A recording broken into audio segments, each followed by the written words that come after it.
No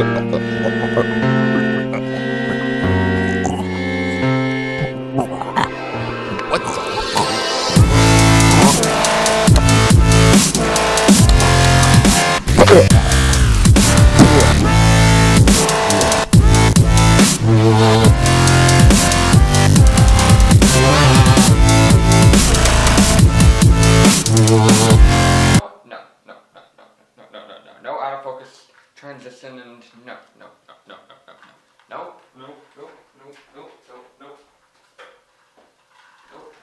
Don't expect it to be cleaned up now. Nope. Audience, hear this. No, I will not have any creepy looking thing. You don't gotta in be my like that. corner of the room, spitting up DVDs and crap. No.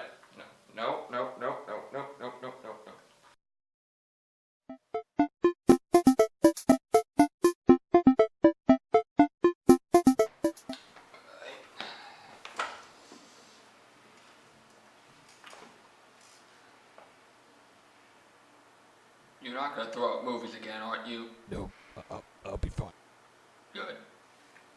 Good. Now, let's get to episode 3.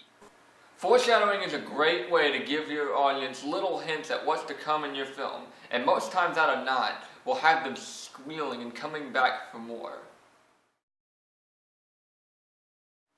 And while I'm not the biggest fan of horror movies, I will be using 2 horror examples that I find to be really good when it comes to foreshadowing.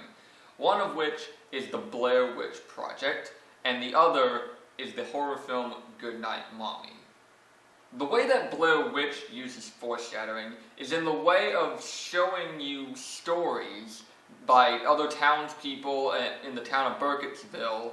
And I guess give more context, you can just watch the movie itself. I do recommend it. It's not too incredibly scary. But in that film, there were townspeople that would give these little stories and give different little things here and there about the Blair Witch. Now, in retrospect, they are a little bit more important, but upon first watching, you don't know that these stories literally give away the ending. You have things pretty much pertaining to the Rustin Parr killings, how he would put people in corners and all that, and then he would kill them.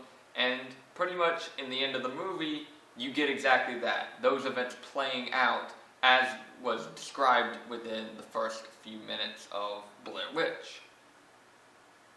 And then we have Goodnight Mommy. Goodnight Mommy is one of those films that has a little bit of a Sixth Sense sort of way of going about having you come back to the movie. In that film, the whole twist is that the 2 brothers that pretty much are the main characters in the movie, one of them is actually not alive anymore, and as the film goes on, you see the mother pretty much like ignoring him. And of course, at first, you don't know why, and you just think, okay, that's a little mean there.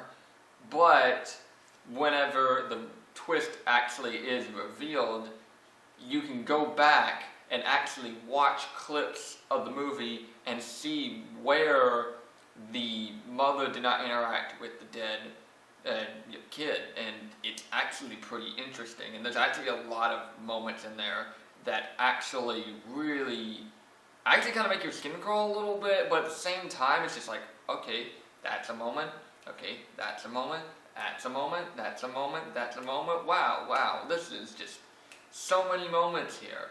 And honestly, that is a good sign of a good film. A good film makes you go back for more, and makes you want to watch it again. And especially for a horror film, to make me, a scaredy cat, little, just weird guy here on the internet, and make me want to go back and actually watch a horror movie again and be scared crapless, that's pretty rare, and that's actually pretty awesome that the film did that. Which leads us into our next section. One of the best ways to implement foreshadowing, in my opinion, is what I call the 2 and 3 rule. And I guess to kind of explain what the 2 and 3 rule is, 2 is pretty much what represents the amount of times you should foreshadow within an act. And of course the 3 is pretty much the 3 acts, like, 3-act structure. This rule, for me, helps me be able to really kind of, I guess, keep everything in balance, and it's like, okay, I'll do 2 foreshadows here, 2 foreshadowing, 2 foreshadowing. That was crap. Huh, man.